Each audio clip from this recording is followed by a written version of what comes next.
안녕하세요 여러분, 반갑습니다. 기독답TV 라운기 목사입니다. 여러분, 만약에 이 세상에 하나님이 없다면 어떻게 될까요? 여러가지 많은 문제가 발생하겠지만 그 중에 가장 심각한 것은 바로 우리 인간이 죽음의 문제를 해결할 수 없다는 것입니다. 여러분, 모든 사람은 다 죽습니다. 여기엔 예외가 없습니다. 이런 말이 있습니다.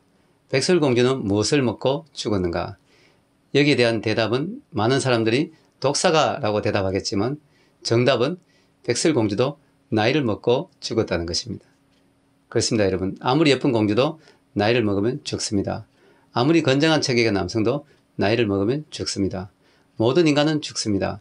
그러므로 하나님이 없다면 우리는 이 죽음의 문제를 도무지 해결할 수가 없습니다. 오늘날 많은 사람들이 노후 대책에 대해서 관심을 많이 가집니다. 나이가 들어서 돈이 없으면 안 되니까 연금을 들고 적금을 들기도 하고, 나이가 들어서 건강이 없으면 안 되니까 열심히 운동을 합니다. 그러나 노후 대책에 많이 관심을 가지지만 죽음 이후의 문제에 대한 사후 대책에 대해서는 관심을 가진 사람들이 별로 없습니다. 대충 살다가 죽으면 그만이지 하고 생각하는 사람들이 너무나 많습니다. 그러나 이것은 잘못된 생각입니다. 인간은 죽음을 대비해야 됩니다. 그리고 죽음을 대비하는 방법은 오로지 하나님을 제대로 아는 것밖에 다른 방법이 없습니다. 하나님이 없다면 우리는 죽음의 문제를 해결할 수 없을 뿐만 아니라 수수께끼 같은 우리 인생에 대한 답도 찾을 수가 없습니다. 여러분, 만약에 이 세상에 하나님이 정말 없다면 우리 인간은 마치 탈출구 없는 미로에 갇혀 사는 것과 마찬가지입니다. 하루하루 한순간 한순간은 열심히 살겠지만 내 인생의 끝이 어디 있는지 모르고 사는 인생은 정말 대책 없는 인생이 되고 마는 것입니다. 이 얼마나 답답한 일입니까? 그리고 사람들은 이 미로 같은 인생에서 살면서도 조금이라도 남보다 더 앞서가려고 몸부림을 칩니다. 조금만 게으름을 피우면 뒤처질까봐 안간힘을 쓰고 달려갑니다.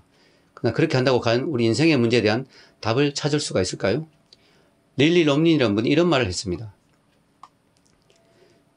쥐들의 미로찾기 경주의 문제점은 비록 경주에서 이긴다 하더라도 여전히 쥐라는 사실이다. 정말 전곡을 찌르는 말이 아닐 수 없습니다. 여러분, 그렇습니다. 쥐들끼리 열심히 미로찾기 경주를 했다고 한번 생각해 보십시오. 쥐들 사이에서 그 경주에서 이긴 쥐는 영웅이 되겠지만, 그러나 그렇다고 그 쥐가 쥐라는 사실에서는 별다른 변화가 없는 것입니다. 그러므로 우리 인간 입장에서 볼 때는 그 쥐는 그저 다른 쥐보다 조금 더 빨리 달린 또 한 마리의 쥐에 불과합니다. 우리 인생도 마찬가지입니다. 사람들은 다람쥐 쳇바퀴 같은 인생의 경주에서 어떻게든 다른 사람들을 이기고 승리하기 위해서 혈안이 되어 있습니다. 그러나 설령 그 경주에서 이긴다고 하더라도 그 사람이 하나님을 만나지 못했다면 그는 여전히 죽음의 문제를 해결하지 못하고 죽는 허무하고 처량한 또 한 사람에 불과한 것입니다. 그러므로 인간은 하나님의 존재를 알 때 자신의 존재 이유와 목적을 알고 이 세상에서 존귀한 존재가 되는 것입니다. 그럼 우리에게는 하나님이 계신가 안 계신가 하는 것이 그 무엇보다 중요한 문제입니다. 만약에 하나님이 안 계시다면 우리가 죽고 난 뒤에 모든 것이 물어 돌아갈 것이기 때문에 그저 지금 이 순간 이 시간을 즐기며 사는 것이 최선을 다하는 삶이 될 수도 있습니다. 그러나 하나님이 계시다면 우리 인생은 하나님한테 전혀 다른 의미를 가지게 됩니다.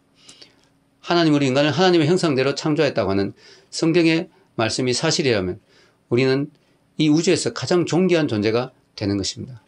그러므로 우리는 죽기 전에 반드시 하나님이 정말 계신가 안 계신가에 대한 질문을 해보고 거기에 대한 분명한 답을 얻는 것이 그 무엇보다 중요합니다. 전 여러분들 모두가 이 기독답TV를 통해서 거기에 대한 확실한 답을 얻을 수 있기를 간절히 바랍니다. 감사합니다.